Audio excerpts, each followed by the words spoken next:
What if I told you that you have never been born and you will never die?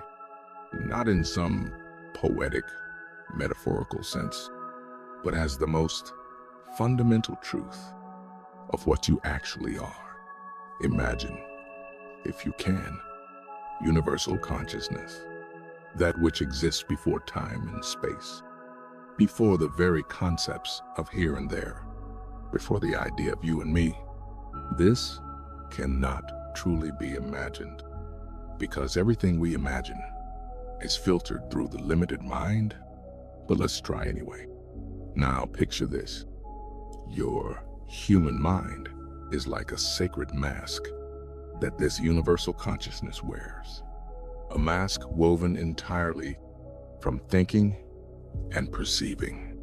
The moment consciousness assumes this form, something extraordinary happens. It simultaneously creates the appearance of a world and localizes itself within that world as what appears to be a separate individual. From this localized perspective, you look out and see what seems to be an external world. But here's the cosmic joke.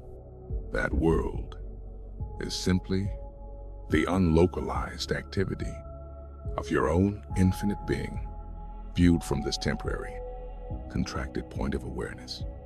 Think of what happens when you dream at night. Your mind localizes itself within its own dream as an apparently separate character.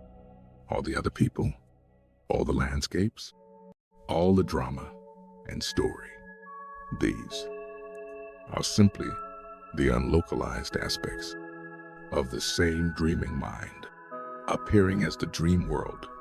When was your dream character born? It was never born.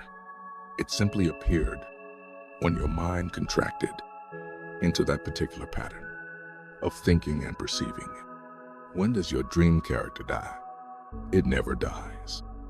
Your mind simply stops localizing itself in that specific way. You see, what we call birth is not the beginning of your existence.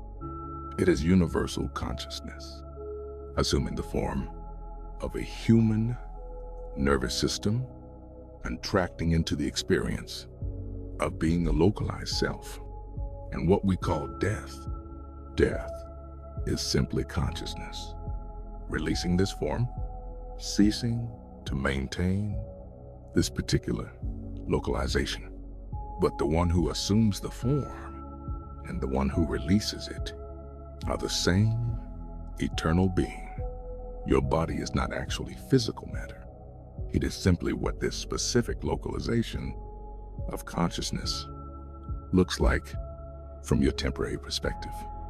Just as the world is what the infinite activity of consciousness appears to be when viewed through the lens of limitation. The being that you eternally are never came into existence and will never go out of existence. What appears and disappears is only a localization, a temporary contraction, the divine game of hide and seek that consciousness plays with itself. Have you ever had moments where you completely forgot who you thought you were? Perhaps in deep meditation, or in the midst of great beauty, or in profound love. In those moments, the sacred mask becomes transparent. You glimpse what you are, beyond the costume of personality, beyond the story of a separate self. You return to ordinary consciousness and think, oh yes, there's something called a hand, something called language, something called thinking. You remember the human form again, but for a moment, you touched your infinite nature.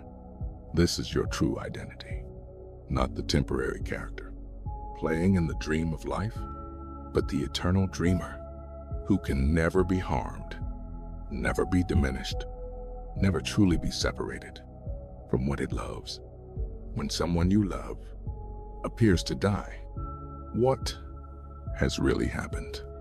The infinite being that they eternally are has simply stopped localizing in that particular way.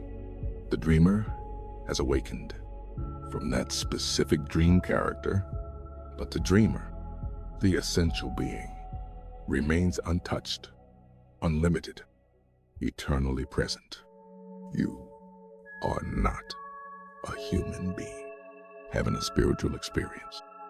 You are universal consciousness, having a human experience, temporarily forgetting your vastness, so you can rediscover the joy of remembering who you really are.